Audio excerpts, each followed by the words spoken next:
the recorder going here. Is there a reason this Google guy? Look at this. Is this some special day? No idea. Oh, it is recording here. There we go. All right. So should get 6 over 5. But those are nice perfect squares. What we're going to deal with today is what happens if we end up with something like this, where I can go ahead and do this numerator, and I'm going to get a 6 out of that. Square root of 36 is 6. This guy in our denominator, this is what we quizzed on, where we can simplify this into a 25 and a 2. And then the square root of 25 is 5, but then we end up with a square root of 2 in our denominator. All right. That's then kind of our answer. What I then give you here in words, this is a radical and simplified form. So if we're actually going to simplify this, which is what our goal was, to simplify these two. If I want a radical to be in simplified form, we can have no radical in our denominator. All right. Well, if we look, notice how we have a radical in our denominator right here. So this one would require us to do a little bit more work. Okay. The reason for this, so think back to your long division days. When your teacher would have said, take 6 and divide it by, like, let's pick a nice one, 612. Where you would do 6 divided into 6, that would be once. You'd multiply that over. All right, and then bring the 1 down. 6 doesn't go into a 1, so that's a 0. Bring your 2 down, and then now 6 goes into 12 2 times, so it goes in nicely. All right, our issue is, and we dive deeply into this tomorrow, but square roots are irrational numbers. All right. So at some point in time, you learned about pi, you learned about irrational numbers, numbers that never end and never terminate. So if I now try to divide by an irrational number, that's impossible. We can't take an irrational number that never ends and divide it into some other number. Okay. So when we have this radical in our denominator, that is something that we need to take care of. All right. When we do that, what we are said to be doing is rationalizing our denominator, because again, in radical is an irrational number. We don't want an irrational number in our denominator. We want to turn our denominator into a rational number. All right. And then here is how we're going to do that. So this first one, I want to give you a simpler one than this guy. So for this little simplify, the example I want to give you before we jump into the ones on the bottom here, put 5, and then let's divide that by the square root of 2. All right. Here's our problem with this. If I don't write this down, you don't necessarily need to have this. If I put this into my calculator, it's like 1.414, and it goes on and on and on and on and on. All right, it's an irrational number. So it is impossible to take a non-ending number and then try to divide that into 5, because where do we start? All right, you can't. So that irrational number in our denominator is a problem. So here's how we're going to do this. Do we agree that if I gave you a 6 and I multiply by a 1, does that still give me 6? All right, so what we're going to do, don't write this down just yet. We're basically going to multiply this by a 1, because if I multiply it by a 1, don't I get the exact same thing that I started with? Yeah. So we're essentially multiplying by 1, but we're not going to actually use a 1. What we're going to use, notice what this denominator is here. It's a root 2. We're going to multiply that by a square root of 2 divided by a square root of 2. Do we agree? You don't box yours, but do you agree what I box right here? Is that a 1 like we talked about? Because any number divided by itself is still going to be a 1. So we're multiplying it by a 1, but it's just going to be the square root of 2 divided by a square root of 2. This is then what we quizzed on Friday. I am going to take 5 and I'm going to multiply it by the square root of 2. Well, if you remember the problems we did last week, if I multiply radicals, we can only multiply like parts. So I can multiply the numbers out in front. So 2 and 4 would be an 8. And I can multiply the numbers underneath to get a root 6. So if I multiply these together, is the 5 underneath a square root? No. But the 2 is. So what we're really going to be multiplying is there is a 1 in front of this. So the 5 and the 1 get multiplied together. And then the root 2 doesn't change because it didn't have anything else to get multiplied by. So that just becomes a 5 root 2. In our denominator, these are like terms. These are both underneath the radical. So we can go ahead and multiply those guys together. A 2 times a 2 is a 4. What we are again trying to do is create a rational number in our denominator. So if you now look at what has happened, the 5 root 2, we can't do anything with that. But what is the square root of 4? 2. So do we any longer have a square root in our denominator? No, we have a nice rational number in our denominator. This is how this would get simplified.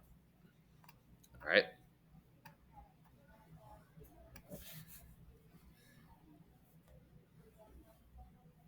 All right. Next one I want to do, jump to number 3, kind of while we're on these versions here. So go to number 3. Same idea. We have this irrational number in our denominator. We cannot have that. You can't divide by a non-ending number. So we can't change the problem either. So that's why we're ultimately multiplying by a 1, because that doesn't change our value. But instead of using the number 1, notice what your denominator is in this one. That's what you're going to multiply by as a root 7 over a root 7, which is, again, just a 1, really.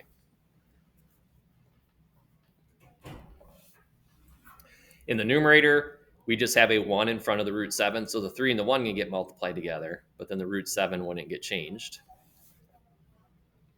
And then in our denominator, the square root of 7 times the square root of 7 is a square root of 49. So when we now simplify this, we no longer will have a square root because we now have a nice whole number of 7.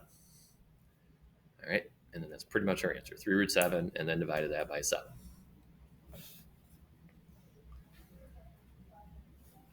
All right, now 4 is similar. One little difference here. So if we go to number 4 next, we'll come back to those first two. I kind of want to do these first. So if we do number 4, here's our issue. We're dividing by a root 7 again. We cannot divide by a square root. We can't divide by any radical. So we're going to multiply this by a 1, and the way we're going to write that 1, and again, we're using a root 7 because that's what our current denominator is. We're going to multiply by root 7 over root 7. So far, exactly the same as the previous 3. What's a little bit different now, when we look at our numerators, notice how now these both are square roots. They're both underneath the radical. So what that means is when we multiply them, we can actually go ahead and do the 5 and the 7 and get a 35, right? And that still has to stay underneath that square root because they were both radicals themselves. Same thing we would do underneath. Root 7 times a root 7 is a root 49.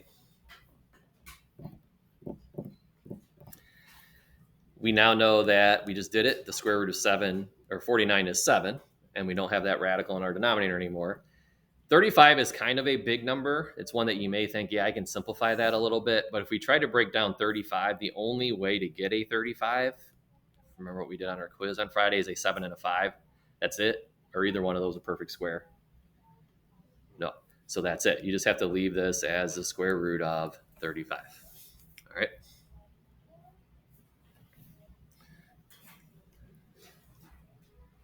Okay, number 5. What this gets at, you can write this down if you like, not a big deal. If let's say I gave you the square root of 25 over 16. Notice how that square root is over everything?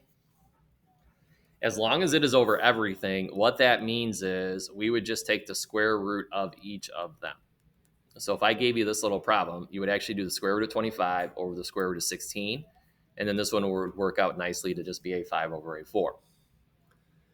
So in number 5, when you see number 5, since that square root is over everything, that could be written as two separate radicals, the square root of 5 in the numerator, and then the square root of 2 in your denominator. All right, so we could rewrite it like that. All right, try that one now. We've done 4 of them, actually 5. Yeah. So let's see now if we could get this one done.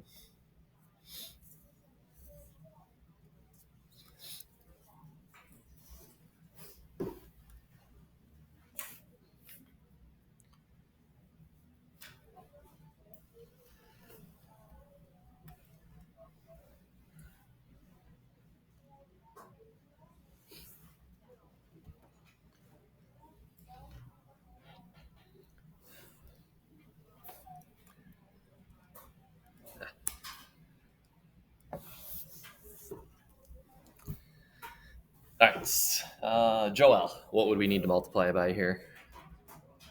2 over 2. And by 2 over 2 mean root 2 over? Okay. So square roots of 2 on top, square root of 2 on the denominator. In your denominator, that's really just a 1, so we're not changing anything. But it does allow us to rewrite this a little bit. What do we get on top then, Joe? Good. The square root of 10. And then on the bottom? Good. Square root of 4. So we're picking this root 2 over 2 because that's our denominator. We can now multiply those all together because they're underneath. But then what happens is, well, root 10 you can't do anything with. All right, that's not a perfect square. The square root of 4 is a perfect square of 2. All right. And then that's our answer. All right, go with that. Okay, now 6 is similar. We're going to have an extra step in this one. So hopefully if we're understanding that one, we would know in this one, since the root 6 is our issue, we're going to multiply top and bottom by that root 6. All right. Now in the numerator, just be careful because we just did a few where we're able to multiply these. But if we go back to the first couple we did, notice how 8 is not underneath the radical, but the 6 is. So there is no 48. There's no root 48. Those can't be multiplied together. What we're multiplying together is the 1 in front of the radical and the 8. So that would just be an 8 and then a root 6. In your denominator, root 6 times a root 6 is a root 36. So what we get in our numerator, let me move this over. Yeah, go down, is an 8 root 6. And then divided by the square root of 36, which is a 6. Okay, good with that. Now, this one is not done yet. What we want to recognize, if we look at this answer here, would you agree that 7 does go into 35? Like if we had a 35 divided by a 7, that this does go into 35. But we can't do that because the 35 isn't a 35, it's a square root. So since this is a square root and this is not, we can't actually divide those out. Same here, 2 goes into a 10, but since it's a square root of 10, we can't take that 2 and divide it into a radical. But when we go to this one now, the 6 goes into 6. We can't divide it into a 6 though because this is a radical. But notice how we do have a regular old 8 up here. Since these are now non-radical terms, these we can reduce. Those we can go ahead and divide into those and reduce those further. So that's what we're going to do. We're going to take that 8 and divide it by a 6. So you're just reducing. What number goes into both 8 and a 6? 2. So we're going to divide each of those by 2. So the 8 divided by 2 gives us a 4. The 6 divided by a 2 gives us a 3. But then the radical we couldn't do anything with. So that would now reduce down to be 4 root 6 divided by a 3. All right. All right. So what we want to get out of that for sure is since these were not like terms, we could not divide those. All right. That is not allowed. However, now go back to number 1. So I kind of wanted you to see those first. So now go back to number 1. Notice how we have a division problem here. Do you agree that these are now both square roots? Because they are both square roots, then we could actually divide these if we wanted to and just go ahead and get a square root of 10. As long as they're like parts, like terms, we can go ahead and divide those. And then the only thing I have in my denominator right now would be a 1. So we're good. All right, our whole point is we just can't have square roots in our denominator. So that one we can go ahead and divide it because they are like parts. Similar with number 2. Since this square root goes over all of this, this means I have a square root of 28 on top, and I have a square root of 7 in my denominator. Since those are both square roots, we can go ahead and divide those as long as they remain underneath the square root.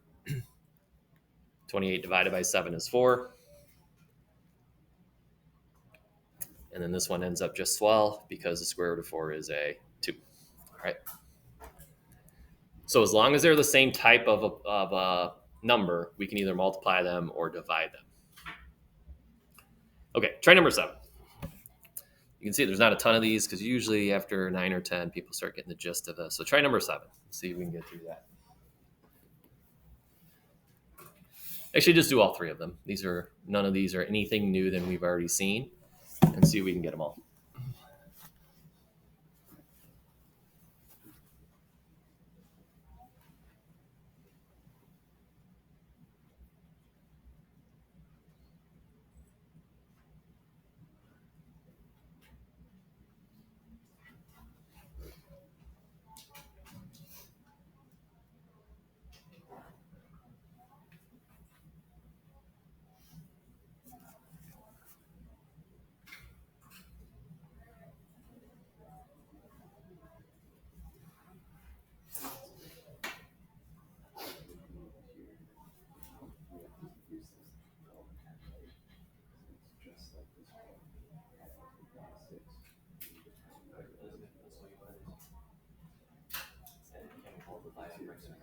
So 12 times 1 is 12, but then root 10 degrees is root 10.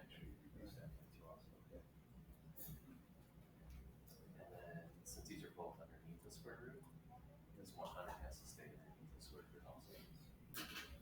And our whole point of doing this is, if we do it right, this should be a perfect square. So there's a square root of 100. So rewrite that fraction, and now your denominator is 10.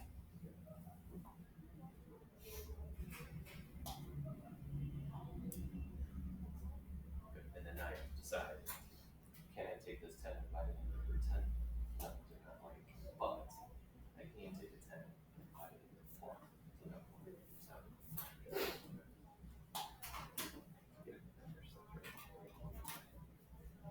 So you can see how our denominator here was root 7. So we multiply by 7. So actually, root 7 is root 7 root 7. Root 6. 6 over 6. So this is minus 1. That's which was outside of root 7.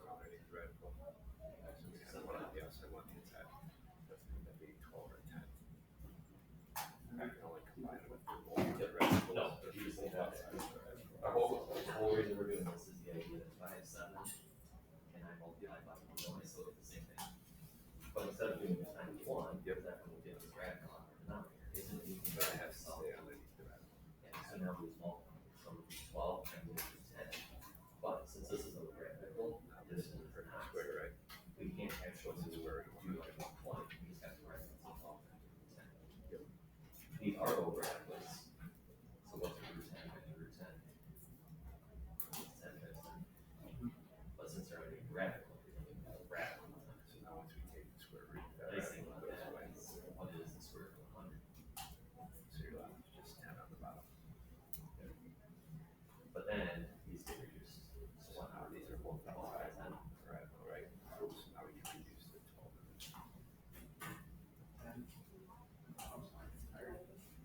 So like I said, 12 by 5, we'll 5 will equal 12.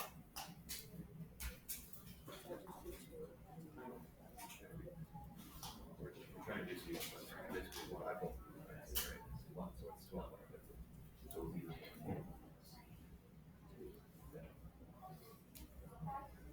12 on the 10s. Yep. 5 or 10 on the 10s. So 12 times reduce these 6 squared reduce this. 6 over 5. So we have this root 10 on the top, right? So you write that root 10 next to the 6. So, right. So now this one, since this is your denominator, that's what you're multiplying.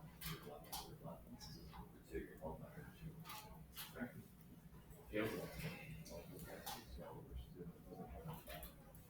This one we just reduce further. So that's good. This one's good.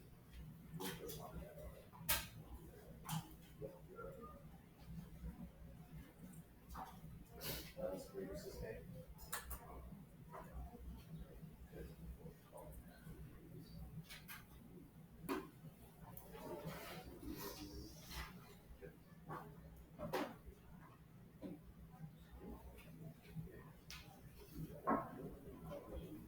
Yes. Okay, so whatever this is, well, our whole goal is to multiply by 1, so we're not like changing a problem. Is this going to give you a 1 for each multiply by 2? No, so where's your pencil? So whatever the denominator is, that's what you multiply 4 by. Because it's this 1.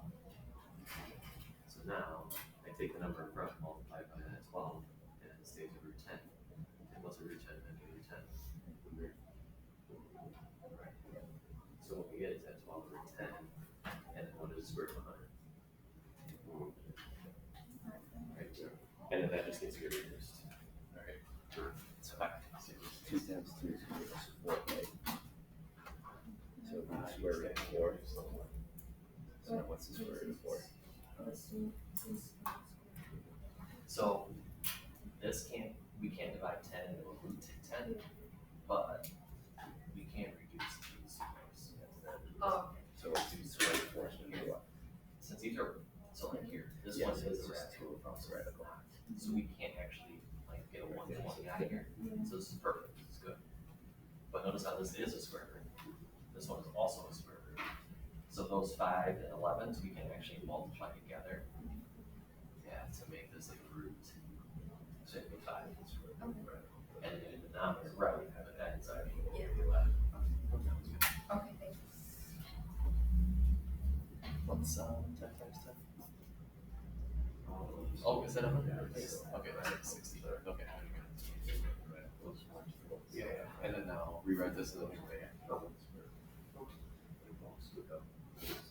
Alright, that's kind of our answer. It's just now 12. There's 12 and 10. We can reduce a little bit further.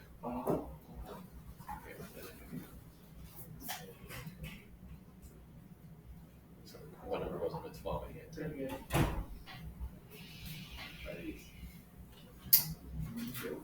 Good, so I'm dividing each of those by 2, and that's what 12 is reduced down to. What's up, Lily? Yeah, there we go.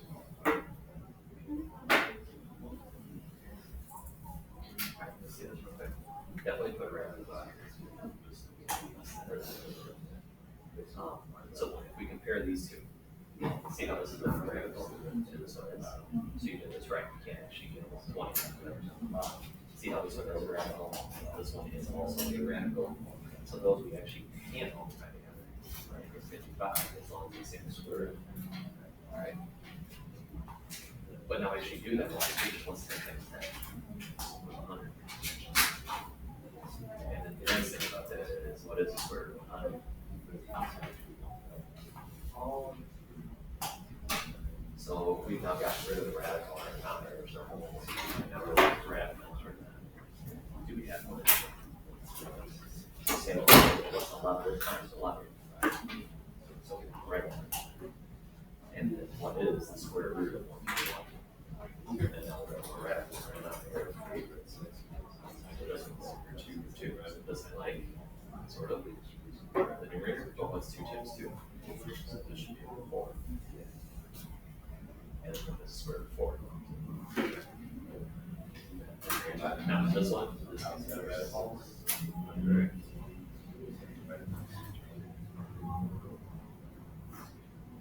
Yeah, dude.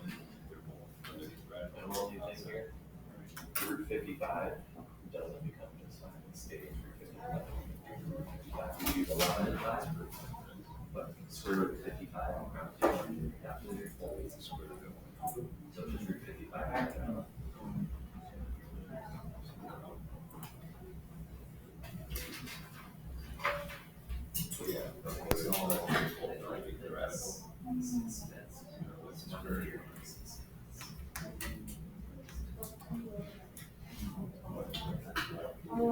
So you didn't multiply them, so that's good. And if root 10 times root 10 is root 100. So what you've been done this time, the 12, the root 11 is so the square root of 100 is 10. And then that 12 10 reduces to the 6 over 5, but there's still root 11.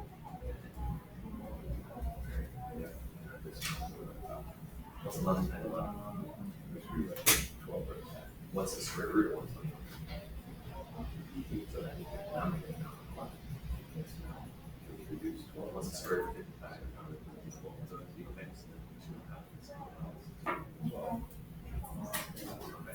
Because that was a regular 55, so that's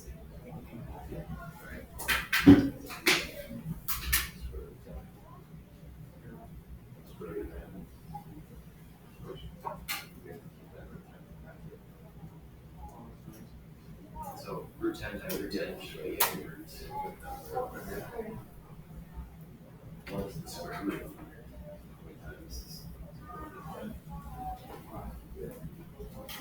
So this stays the same. It's square root of 100. It's 10. And then yeah, we reduce this.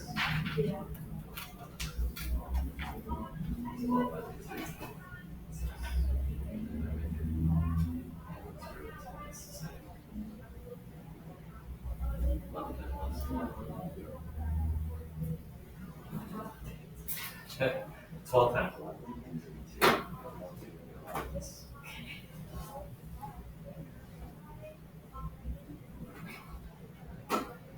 What is the square root of 20? energy, and this is we don't want any radicals in our denominator, but if you still have radicals. And that's because the square root of 1 is a lot like this.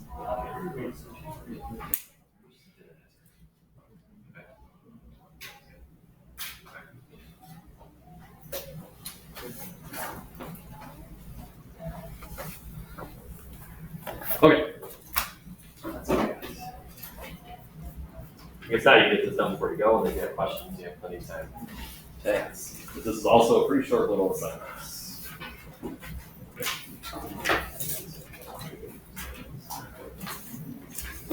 Get all that there.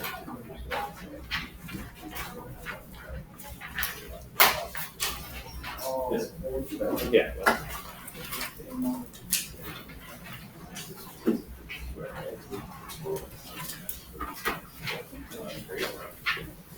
There's just one thing, so just those 9. So actually, if you're still not squared away, try and we'll probably be circulating. And if you have any questions, let us know, and we'll be eavesdropping as well, seeing if you're doing it correctly. It says I'm missing a quadratic worksheet. Is this that? Because I don't know what exactly it looks like. Decent chance if that's what it said online. Oh yeah, good call. Let me stop this real quick, Allie.